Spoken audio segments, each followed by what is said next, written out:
à tous. Alors, je fais ma petite contribution au port du masque. Alors, beaucoup de choses ont déjà été dites. Veuillez m'excuser s'il y aura des redites, mais j'entends certaines choses dans la rue ou dans l'entourage qui me laissent un peu pantois.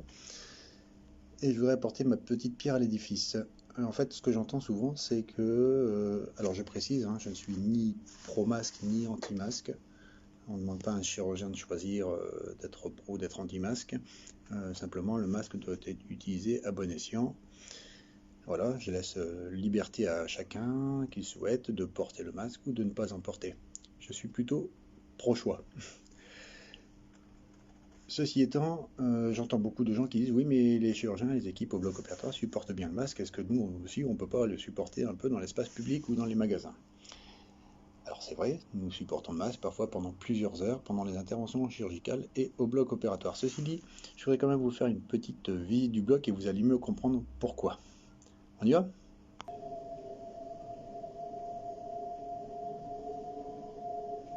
Au passage, voyez cette petite affiche qui montre bien que si vous êtes malade, portez un masque chirurgical jetable. Si vous êtes malade. Ça va? Jusqu'à présent, c'est facile à suivre? On continue. Au vestiaire, on se change complètement. Tenue de bloc, sabots, calot. Alors normalement il y a des masques, mais là on les met en protection sous clé parce que sinon on se les fait voler. Merci la panique. Sérum hydroalcoolique avant de prendre le masque.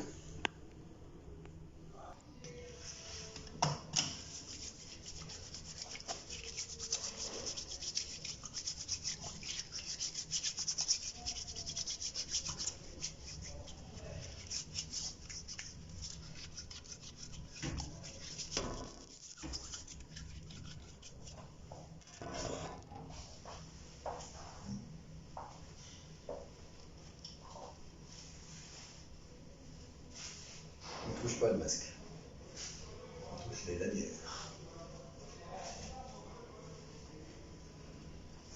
Allez, je vous emmène avec moi.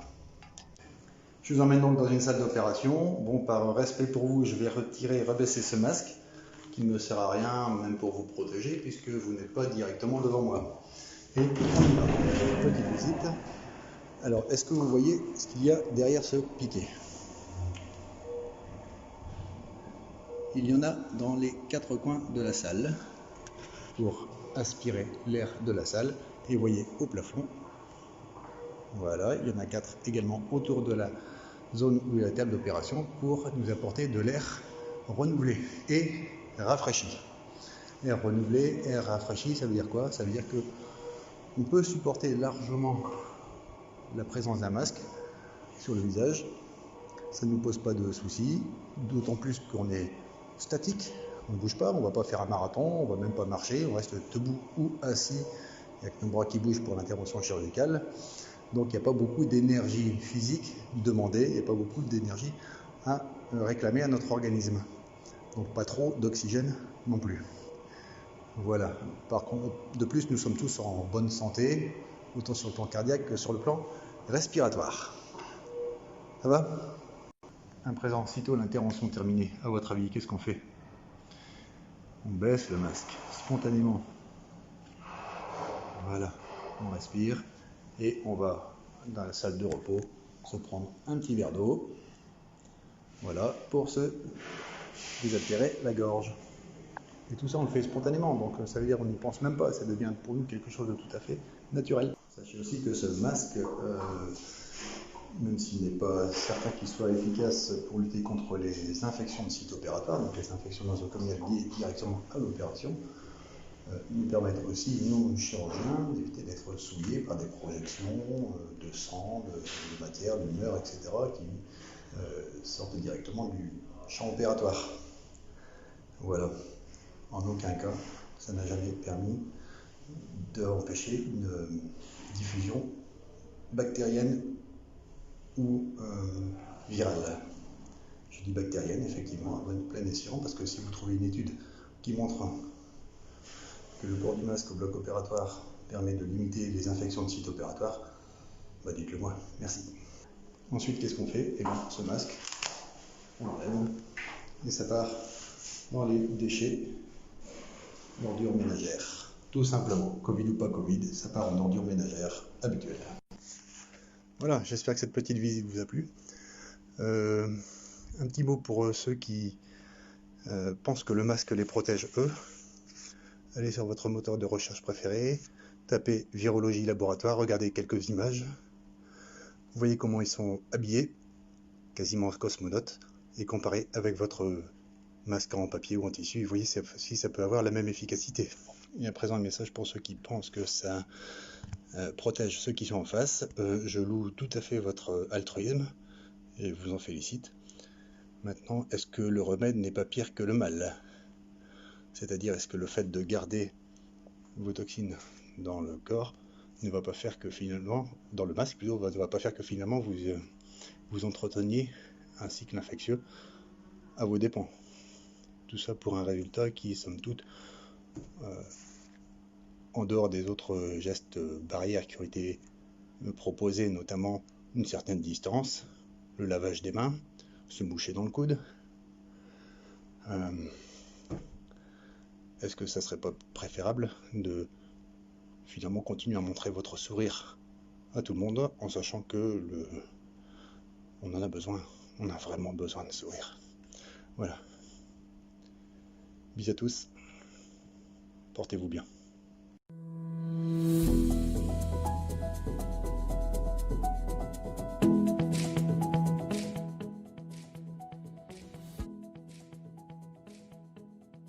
If you do not have any respiratory symptoms such as fever, cough, or runny nose, you do not need to wear a medical mask like this one.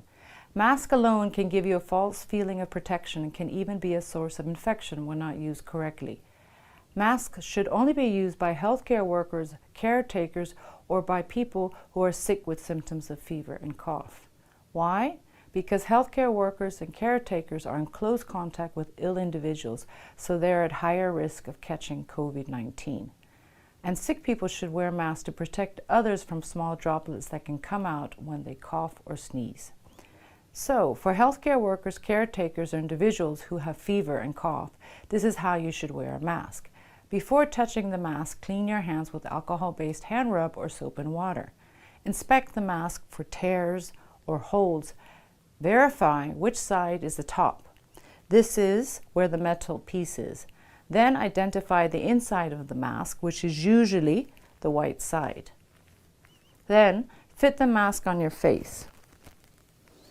Pinch the metal strip or stiff edge so it holds to the shape of your nose. Adjust the mask over your face, covering your mouth and chin, making sure there are no gaps between your face and the mask. Do not touch the front of the mask while using it to avoid contamination. If you accidentally touch it, clean your hands. To take off the mask, remove the elastics from behind without touching the front and keep it away from your face. Discard the mask immediately in a closed bin and clean your hands. It is important not to reuse a mask. Replace it with a new one as soon as it gets damp.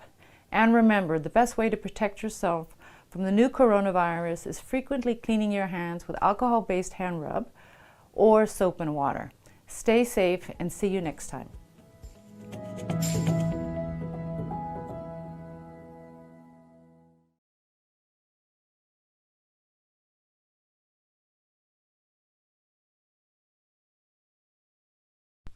Bonjour, je voudrais vous lire aujourd'hui une lettre du docteur Louis Fouché, médecin anesthésiste réanimateur, qui lance un appel à tous les soignants. Appel. À quoi joue le gouvernement? À quoi jouent les médias? À quoi jouent les médecins? Quand réagissons-nous? Je lance ici un appel aux médecins, pharmaciens, soignants et administratifs de l'APHM de bonne volonté. Il faut arrêter l'instauration et la pérennisation de lois d'exception liberticides. Depuis quand le gouvernement se donne-t-il le droit de décider de ce que les médecins peuvent prescrire? Pourquoi les gens doivent-ils encore porter un masque aujourd'hui? Pourquoi leur interdisait-on d'en acheter un quand c'était utile? Pourquoi les pharmaciens n'ont pas eu le droit de vendre des masques quand c'était utile? Ce sont désormais les supermarchés qui le peuvent, avec la complicité de l'État et de ses forces de répression. Ceux qui constatent l'écart croissant entre le réel et la narration médiatique et politique se doivent de réagir. Ceux qui savent lire et interpréter sans peur des courbes épidémiques se doivent de parler en masse et de ne pas laisser seul l'IHU dans cette bataille. Il n'y a pas de seconde vague. Nous ne sommes depuis bien longtemps plus en situation épidémique selon les définitions habituelles des standards d'épidémie pour la grippe, c'est-à-dire plus de 150 cas par jour pour 100 000 habitants. Cette définition a été changée tout bonnement pour la Covid dans un but qui nous échappe. Le réel est remplacé par une narration douteuse. Les informations diffusées par les médias sont désormais décorrélées de la réalité sanitaire. Information est écrit entre guillemets. Les courbes épidémiques sont interprétées de manière fallacieuse. L'État aurait-il modifié les seuils épidémiques habituels pour maintenir un discours alarmiste et justifier des restrictions de liberté ? Les nouveaux cas sont bénins. Ils sont à la hausse du fait de l'incrémation du nombre des tests. C'est très rassurant quant à la bénignité de l'infection au final. Nous n'avons pas constaté en avril le dénominateur des cas totaux, faute de pouvoir tester comme le bon sens nous le recommandait. Aujourd'hui, nous testons de manière quasi systématique sans rapport avec une quelconque symptomatologie.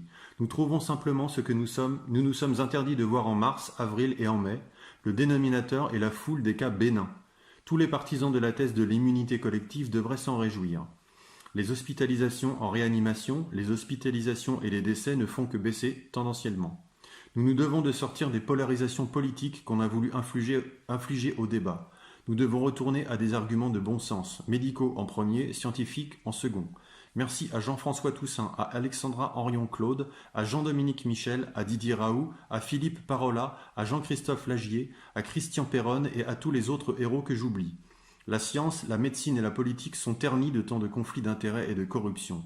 Le nous de nos concitoyens va mal. Nous devons réinformer et réouvrir l'espace du dialogue et du débat quand il se ferme. Il y a aujourd'hui plus de morts quotidiens de suicide que de Covid. Les soignants doivent réagir. Nous devons libérer nos concitoyens, veiller à leur santé. Nous avons tous prêté serment. Chaque jour, il meurt en moyenne en France 1671 personnes, selon Santé publique France. 419 personnes de maladies cardiovasculaires, 460 de cancer, 110 morts de maladies respiratoires, 27 de suicides, 10 morts d'accidents de la route. Pour la Covid-19, sur les 15 premiers jours d'août, une moyenne de 8,3 morts hospitaliers par jour.